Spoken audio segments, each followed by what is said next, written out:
हथियार बाद में चलते हैं, मईशत का गला पहले घोंट दिया जाता है।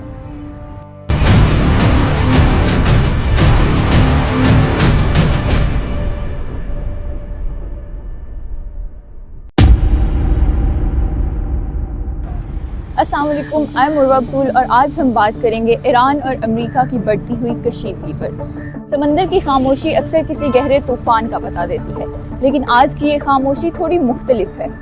ये निशानदेही है उस गहरे बहरान की जिसने दुनिया की मईशत को अपनी लपेट में ले रखा है। ईरान और अमेरिका की बढ़ती हुई कशीदगी आज सिर्फ सियासी बयानात तक महदूद नहीं रही। आज हथियार बाद में चलते हैं, पहले तिजारती रास्तों और मईशत का गला घोंटा जाता है।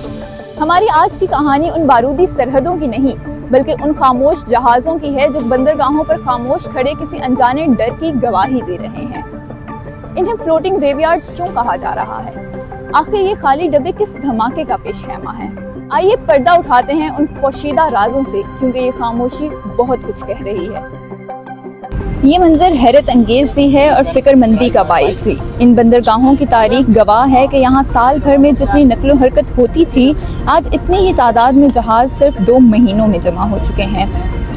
लेकिन एक अजीब बात है, ये टैंकर्स तेल से भरे हुए नहीं बल्कि खाली हैं। सवाल पैदा होता है कि आखिर ये जहाज खाली क्यों हैं? इसकी सबसे बड़ी वजह ईरान पर लगने वाली सख्त तरीन इक्तिसादी पाबंदियां हैं। अमेरिका की मैक्सिमम प्रेशर पॉलिसी ने ईरान के तेल की बरामद को कानूनी तौर पर रोक दिया है।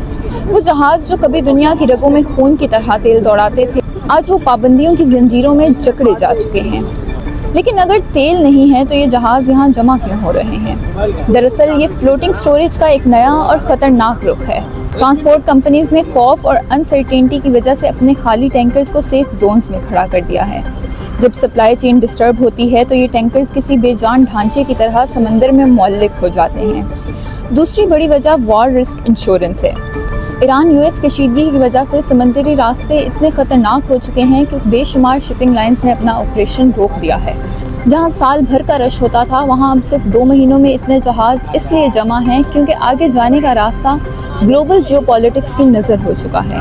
ये खाली टैंकर्स इस बात का सबूत हैं कि तिजारत रुक चुकी है और खौफ का राज है।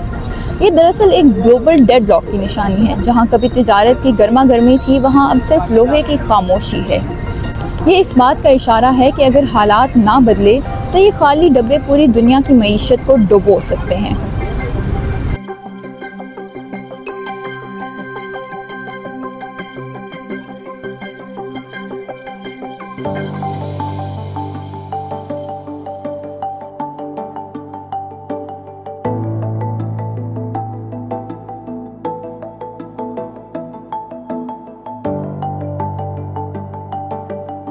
इन खाली जहाज़ों की गूंज सिर्फ समुद्री हदूद तक महदूद नहीं है। जब ये टैंकर्स रुकते हैं तो दुनिया के दूसरे कोने में किसी फैक्ट्री का पहिया थम जाता है।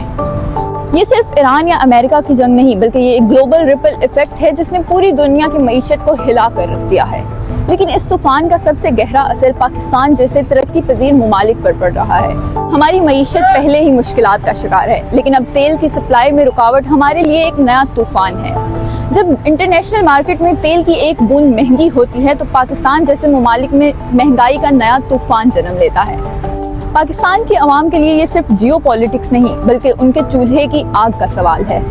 पेट्रोल महंगा होने का मतलब है महंगा ट्रांसपोर्ट, महंगी खुराक और महंगी बिजली। एक आम मजदूर जो रोजाना की बुनियाद पर कमाता है, उसके लिए ये टैंकर वॉर उसकी रोटी छीनने के मुतरादिफ है। हर बढ़ती हुई कीमत हमारी आवाम की कुव्वत खरीद पर एक गहरी ज़र्ब है। हमें समझना होगा कि ये खाली टैंकर्स दरअसल हमारी खाली जेबों का पेशखैमा है। जब तक ये समुद्री रास्ते खामोश रहेंगे, पाकिस्तान की आवाम इस कशीदगी की कीमत अपनी सांसों और अपने सुकून से चुकाती रहेगी। ये सिर्फ तेल का मुअम्मा नहीं, ये पूरी नस्ल की बका का सवाल है।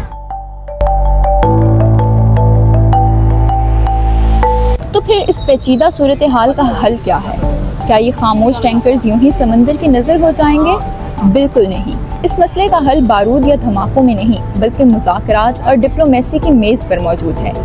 तारीख गवाह है कि बड़ी से बड़ी जंग का खात्मा हमेशा एक मुसव्वदा-ए अमन पर ही होता है। दुनिया को आज 2 इक़दामात की सख्त ज़रूरत है। पहला, इंटरनेशनल लॉज का एहतराम, ताकि समंदरी रास्ते हर किस्म की कशीदगी से पाक रहें, और दूसरा, तेल पर अपने इन्हिसार को कम करना।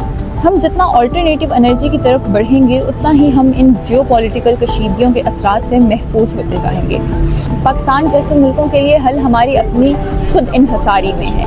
हमें अपने ज़रिया तवानाई को जदीद बनाना होगा ताकि बाहर की कशीदगी हमारे चूल्हों को ठंडा ना कर सके। ये वक्त है अपनी अना को छोड़कर इंसानियत की बका के लिए फैसले करने का। फैसला वक्त के हाथ में है। क्या हम आने वाली नस्लों को एक पुरअमन दुनिया देंगे या सिर्फ वीरान बंदरगाहें?